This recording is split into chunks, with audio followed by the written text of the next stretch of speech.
In June 2026, I left Toronto for Europe. What began with a flight across the Atlantic would become almost 2 months of traveling through 5 countries, discovering new places and revisiting old favorites.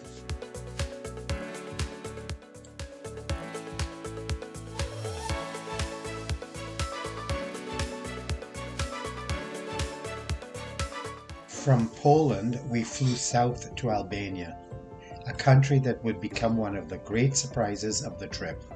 Our first stop was Tirana, colorful, energetic, and constantly changing.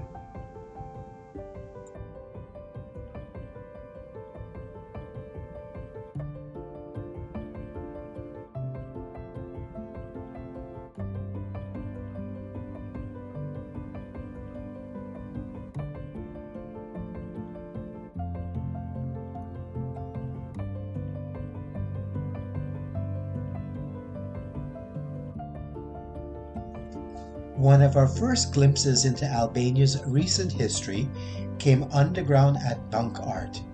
From there, the day changed completely as we climbed above Tirana to Mount Dajti.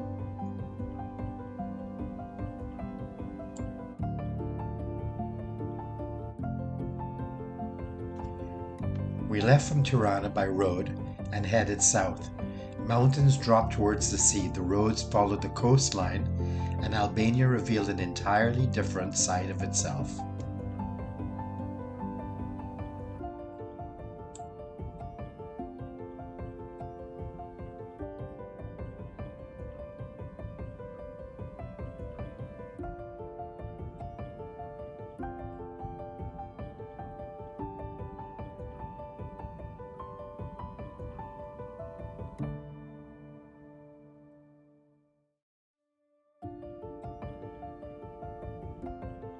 Further south, the coast became almost Mediterranean in character.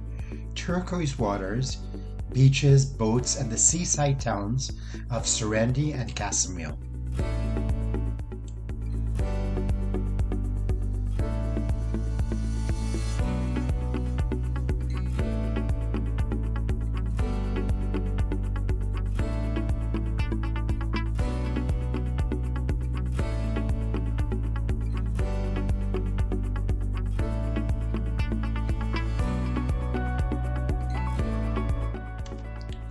Traveling north again brought us to Berat, where white Ottoman-era houses climbed the hillside beneath the old fortress. It felt completely different from the coast we had just left behind.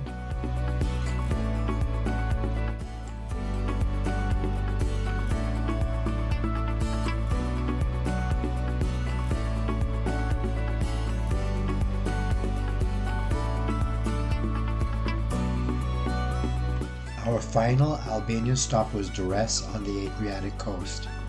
After a week on the road, it was time to say goodbye to Albania and to return north.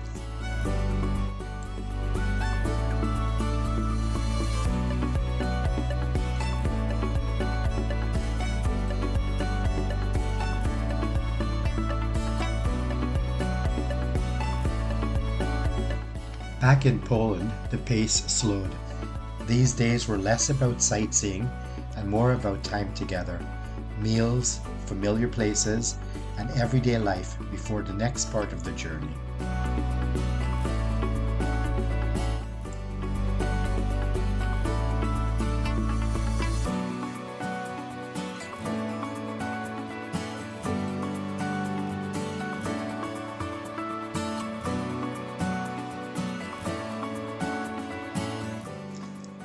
London became our base for the next several weeks. Rather than rushing through a checklist of landmarks, we settled into the rhythm of the city, walking, cycling, visiting museums, and meeting people and discovering something different almost every day.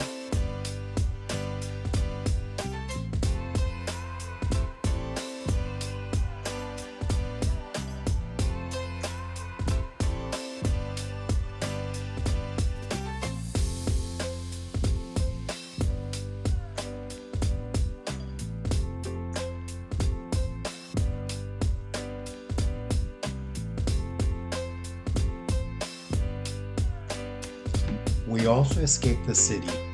Brighton brought the sea, the pier, and the extraordinary Royal Pavilion, while the English countryside offered a quieter contrast just a few days later.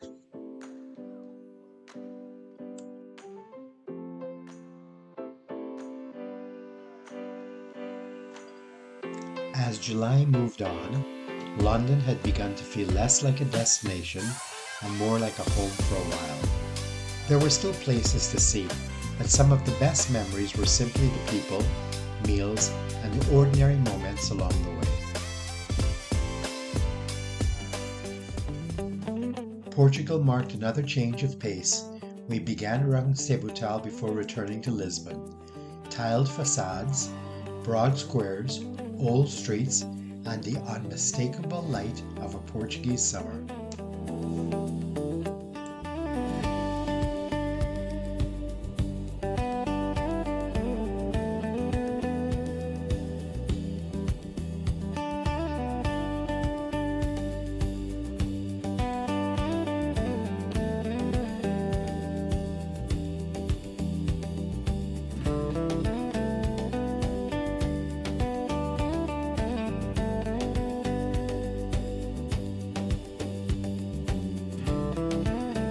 Just outside Lisbon, Sintra seemed almost theatrical.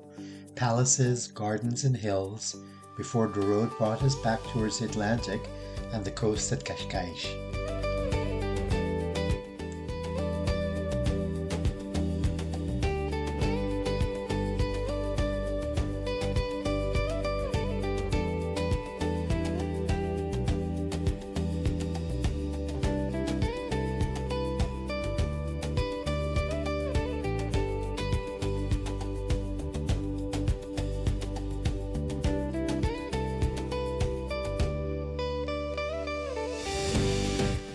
South of Lisbon, the landscape became more the story.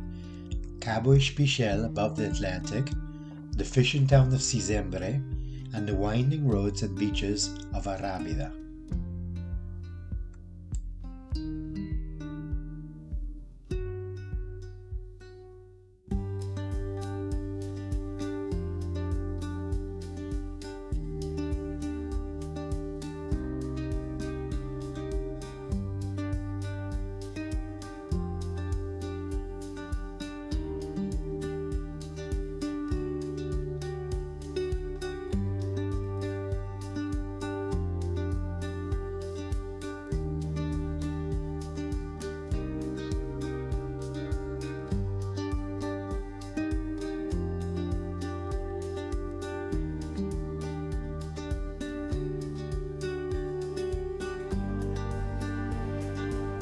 After several days around Lisbon and the coast, we boarded the train north. By evening, we were in Porto.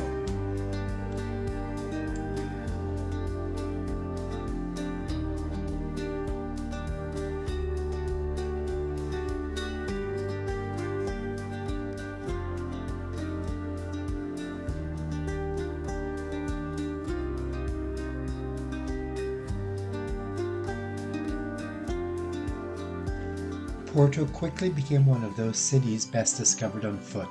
Steep hills, churches covered in blue tiles, cafes, river views, and the colourful Riviera along the Douro.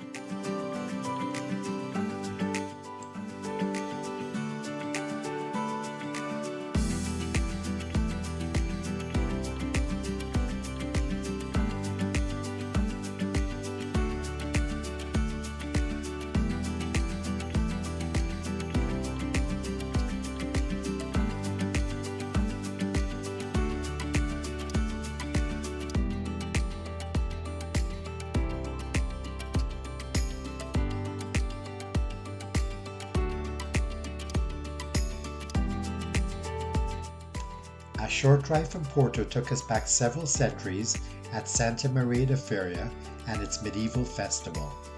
The following day we crossed into Spain and continued to Santiago de Compostela, where centuries of pilgrimage converge at one of Europe's great cathedral cities.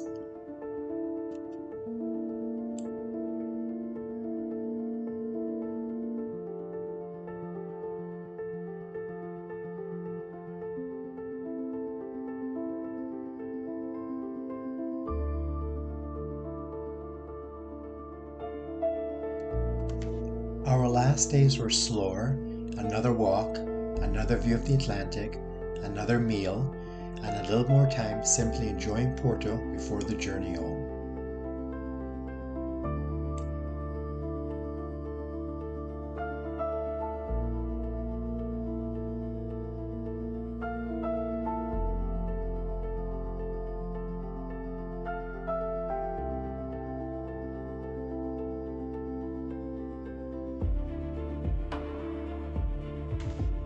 On August 7th, the journey came full circle. After Poland, Albania, England, Portugal, and a brief crossing into Spain, it was time to head back across the Atlantic. Different countries, different landscapes, familiar faces, and unexpected discoveries. The kind of summer that becomes part of the story long after the journey itself is over.